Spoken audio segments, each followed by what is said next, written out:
पहले जो आपका फेज़ था उसमें आप और काम कर रहे थे, एकदम से जो डिफरेंस आया उसमें आपको कैसे लोगों के रिएक्शंस मिले, फैमिली के? ये चीज़ भी एक नेचुरल है कि जब आप कुछ नहीं होते आप पे तनकीद होती है, आपकी फैमिली आपको मुंह नहीं लगाती, तो दैट इज़ नेचुरल। जब आप कामयाब होते हैं तो बहुत से लोग आपके साथ मुंसलिक होते हैं, जुड़ जाते हैं। मैसेज देना चाहेंगे जो बच्चे आजकल के दौर में भी मेजॉरिटी ऐसी है जिनके प्लान्स गोल्स बहुत अच्छे हैं? वक्त जो हमारे प्रॉब्लम्स हैं या जो हमारी यूथ का इशू है, सोशल अट्रैक्शन इतनी हो चुकी है, लग्जूरियस आर्टिकल्स हैं, आइटम्स लोग हैं, अपना कंफर्टेबल जोन नहीं छोड़। जो प्रॉब्लम या एक रुकावट है उनकी ज़िंदगी में, उनके गोल जो अचीव नहीं कर पाते, वो एक सेल फोन है। ये हमारा मुआशरा अमीर मुआशरा है। देखिए 30-25 साल तक कोई तालिब इल्म काम नहीं करता, माँ बाप उनको बर्गर शवारमा भी दे रहे हैं, माँ बाप उनको ऑयल भी प्रोवाइड कर रहे हैं, सेल फोन्स भी, packages, internet, each and everything is being provided to the students, to the youth. लेकिन वो आउटपुट नहीं है।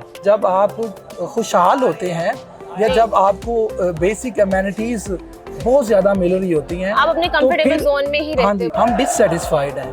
उसकी वजह क्या है कि पाकिस्तान प्रिविलेजेस नहीं है, वो हमारी सैलरीज नहीं है, वो हमें क्लासरूम का माहौल नहीं मिलता, स्टूडेंट्स बिल्कुल भी ना होने के बराबर हैं। अस्सलामुअलैकुम, 94 न्यूज़ के साथ मैं होक्सा दिलावर। इस वक्त हम मौजूद हैं एमईओ कॉलेज लाहौर में। आइए हम आपको मिलवाते हैं एक ऐसे प्रोफेसर से जिन्होंने तंदूर पे रोटियां लगाते हुए बीए में टॉप किया। आइए उनसे बात करते हैं और जानते हैं उनका ये सफ़र कैसा रहा। अस्सलाम वालेकुम सर। वालेकुम सलाम। कैसे हैं आप? अल्लाह का शुक्र, आप कैसे हैं? अल्हम्दुलिल्लाह, मैं भी ठीक ठाक। सर, आपका 130 साल रिकॉर्ड तोड़ना बहुत बड़ी बात है। बिल्कुल जी, बस अल्लाह ताला का ये फजल और करम है, उसने हिम्मत और इस्तात दी, हौसला दिया, तौफीक दी, तो ये मौजज़ा हुआ, कारनामा हुआ। सर, इसमें मुझे आप बताएं कि आपकी जर्नी कहाँ से कब शुरू हुई, आप कहाँ से बिलोंग करते हैं? जर्नी एक जैसे कि एक इंसान की होती है, बचपन से आप ग्रो करते हैं तो उसमें बेशुमार आपकी फेजेस आती हैं, बेशुमार चैलेंजेस हैं, बेशुमार आपको डिफरेंट अयाम या डेज़ को आपने देखना होता है। तो मेरा भी ऐसे हाफिज़ाबाद का गांव मियाँ रहीमा, वहाँ से एक पेजेंट फैमिली, एक फार्मर फैमिली से बिलोंग करता हूँ, और वहाँ से हायर एजुकेशन के लिए लाहौर तक आना, पंजाब यूनिवर्सिटी तक आना, जो अभी भी ख्वाब लगता है, तब तो ख्वाब देखता था और आज अचीव करने के बाद भी वो सारा मोजसा लगता है, और एक ख्वाब जिस पर ख़ुद भी यकीन नहीं आता, इनक्रेडिबल ड्रीम जो आज भी मुझे या इनक्रेडिबल मिरेकल है जो आज भी रोंगटे खड़े कर देता है कि ये कैसे मुमकिन है। क्या टाइम मैनेज करते थे आप? मतलब तंदूर का भी आपका पढ़ा मैंने कि आप तंदूर पे काम करते रहे हैं उसके बाद? देखिए जी, एक सेल्फ मेड पर्सन हूँ और इसमें मुझे अल्लाह का मैं शुक्र अदा करता हूँ, और आई फील प्राउड कि एक काम काज करते हुए, इस मेहनत मजदूरी करते हुए इस पोजीशन पर पहुँचा हूँ।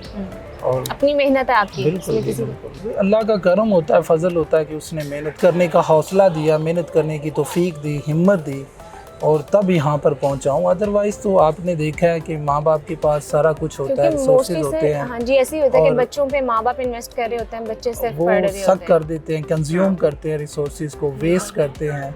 तो ये अल्लाह की वाकई एप्रिसिएशन है कि आप एक टाइम पे घर भी चला रहे हैं और अपना फ्यूचर भी बना रहे हैं साथ। मैंने पढ़ा है कि आपको गेम्स का भी शौक है।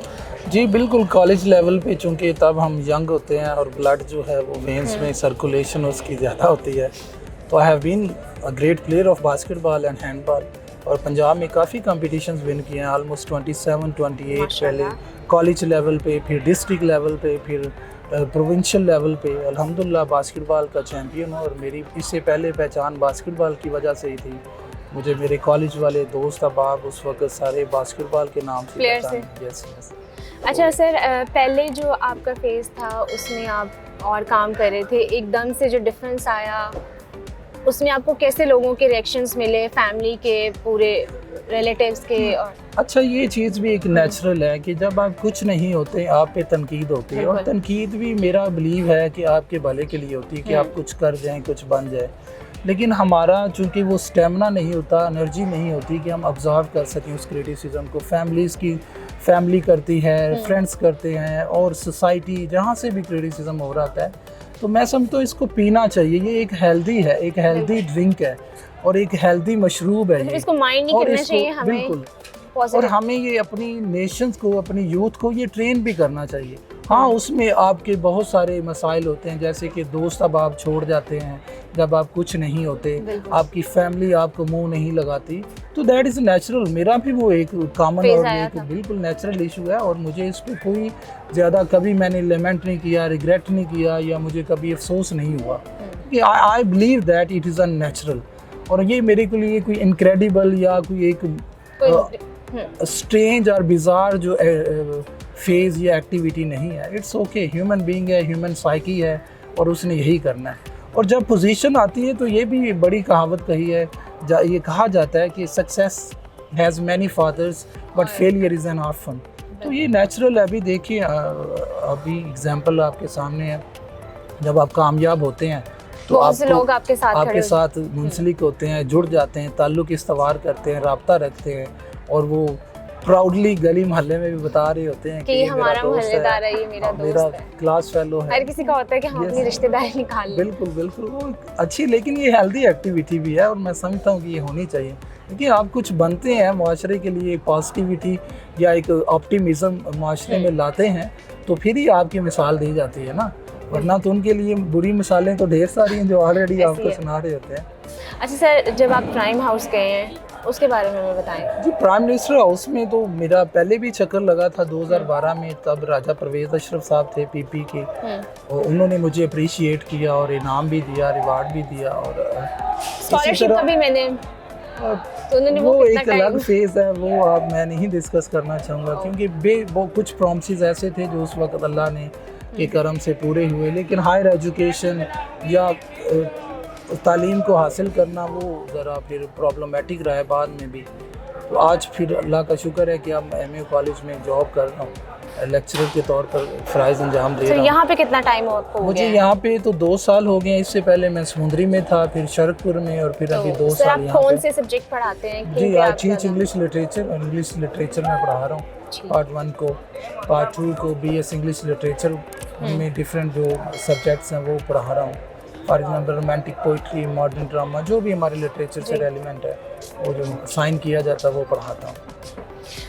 अच्छा सर, इसके अलावा आप और क्या कोई मैसेज देना चाहेंगे? जो बच्चे आजकल के दौर में भी मेजॉरिटी ऐसी है जिनके प्लान्स गोल्स बहुत अच्छे हैं, लेकिन इसको अचीव करने में हमारे इस वक्त जो हमारे प्रॉब्लम्स हैं या जो हमारी यूथ का इशू है, सबसे बड़ी उसकी जो प्रॉब्लम या एक रुकावट है उनकी ज़िंदगी में, उनकी गोल जो अचीव नहीं कर पाते, वो एक सेल फ़ोन है, या सोशल अट्रैक्शन इतनी हो चुकी है, या लग्जूरियस आर्टिकल्स हैं, लोग एटम्स अपना हैं कंफर्टेबल जोन जी, नहीं छोड़ते। वो जिसकी वजह से ट्रांसग्रेस्ड हो गए हैं, बिट्रे हो चुके हैं, डिसीव किया जाता है उनको, जैसे कि सेल फोन है, स्पोर्ट्स है, और बेशुमार ऐसे चैनल्स हैं जिस पे पहले भी थी, लेकिन लेकिन अब चूँकि वो ज़्यादा कैपिटलाइज कर दी गई है ना, जिसकी वजह से ह्यूमन माइंड, जो हमारी यूथ का जो माइंड है, वो हाईजैक हो चुका है, और वो कोई और काम करने के काबिल नहीं रहा।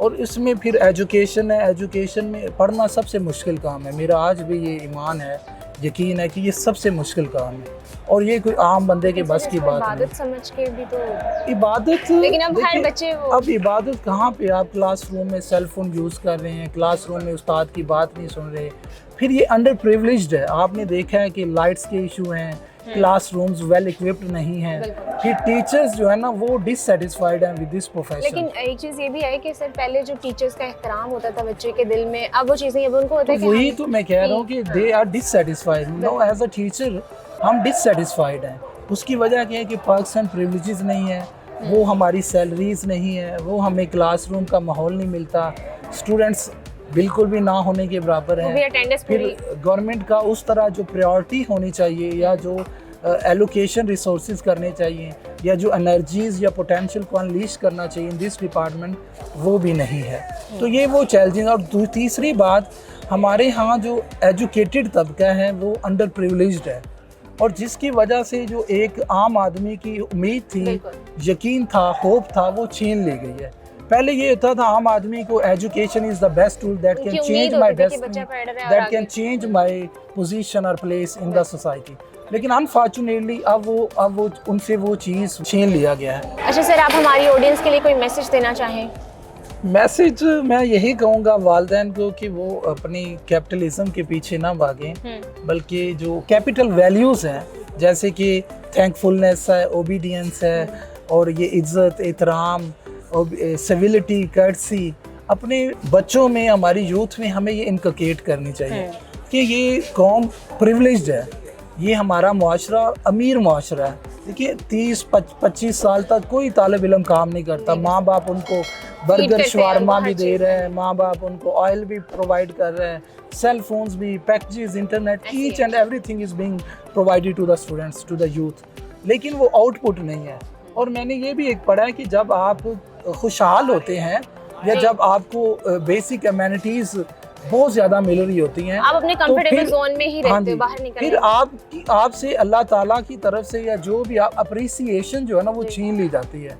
फिर आप किसी दूसरे इंसान की इज्जत नहीं करते, तकरीम नहीं करते, हौसला अफजाई नहीं करते, उसको अप्रिशिएट नहीं करते, ये आपसे छीन ली जाती हैं। और हमारे मुआशरे में भी देखिए ये सबसे बड़ा गिला शिकवा यही है कि इज्जत नहीं करते, हीरोज़ की इज्जत नहीं करते, जो उनका मुकाम है वो उनको नहीं दिया जाता। उसकी वजह ये है कि उड़ा दी जाती हैं। दूसरा, हमारी जो सबसे बड़ी प्लेयर है वो हम दूसरों को रिडिक्यूल करते हैं, दूसरों को क्रिटिसाइज करते हैं, सेंसोर करते हैं, उनकी फिजिकल जो स्टैचर है उस पर हम तनकीद करते हैं, और हमारा ये सोर्स ऑफ प्लेयर है। और ये हमारे इलेक्ट्रॉनिक मीडिया के ज़रिए, सोशल मीडिया के ज़रिए डिसिमिनेट किया जा रहा है, और हमारा लिटरेचर यही बन चुका है अनफॉर्चुनेटली।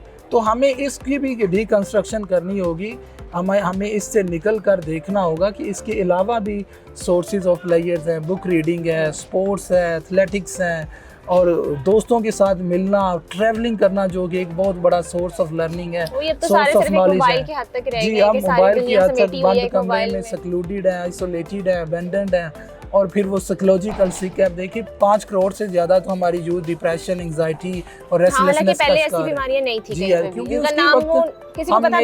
हम नेचर में रहते थे, खेतों में जाते थे, पार्क्स में दोस्तों के साथ ट्रैवल करते थे, बुक रीडिंग करते थे, क्लासेस को एंजॉय करते थे, टीचर्स के लेक्चर्स को चेरिश करते थे, रेलिश करते थे, पेरेंट्स के साथ गपशप करते थे, वो भी टेबल पे बैठकर आपको कुछ सिखाते थे। देखिए ना, मैं अक्सर कहता हूँ अपनी क्लास में कि हमें जो है ना अब्दुल सत्तार एधी की माँ जो है वो चाहिए, जो अपने बच्चे को 2 सिक्के देती है, एक अपने लिए और एक दूसरे के लिए, नाश्ता भी देती है, आधा अपने लिए और आधा शेयर करे। तो शेयरिंग इज़ केयरिंग, और हमारे यहाँ वो अब नहीं है। हमने मोबाइल फोन दे दिए हैं, वो क्लासरूम क्या, ग्राउंड्स क्या, क्लास डिफरेंस बड़ा हो जाता है कि मेरी क्लास का नहीं है, ये एलीट है। बिल्कुल, वो रिफ्ट जो है, वो फिशर शगाफ जो क्रिएट किए जा रहे हैं मटीरियलिज्म की वजह से, वो जो कार्ल मार्क्स कहता है साइन वैल्यूज़, तो अब ये साइन वैल्यू ही है, हमने रखना है मोबाइल, वो काम तो कोई भी दे सकता है, लेकिन ये इसको साइन वैल्यू के लिए, इंप्रेशन के लिए, उसकी वजह ये कि हमारे दिमाग खाली है ना, हमारे दिमागों में कुछ क्रिटिकल क्वेश्चंस हों, या हमने क्रिटिकल थिंकिंग डेवलप की हो, या हमने इस चीज़ों को डिफाई करना सीखा हो, अपोज करना सीखा हो, तो ये तो एजुकेशन से आएंगे। और हमने यूट्यूबर्स के ज़रिए, कुछ मोटिवेशनल स्पीकर्स के ज़रिए, इलेक्ट्रॉनिक मीडिया के ज़रिए, सोशल मीडिया के ज़रिए सारा कुछ हमने वो टीचर से जो हेल्प लेनी थी वो हमने यूथ को हाईजैक कर लिया जी, बस पैसा कमाओ, पैसा है तो सब कुछ है।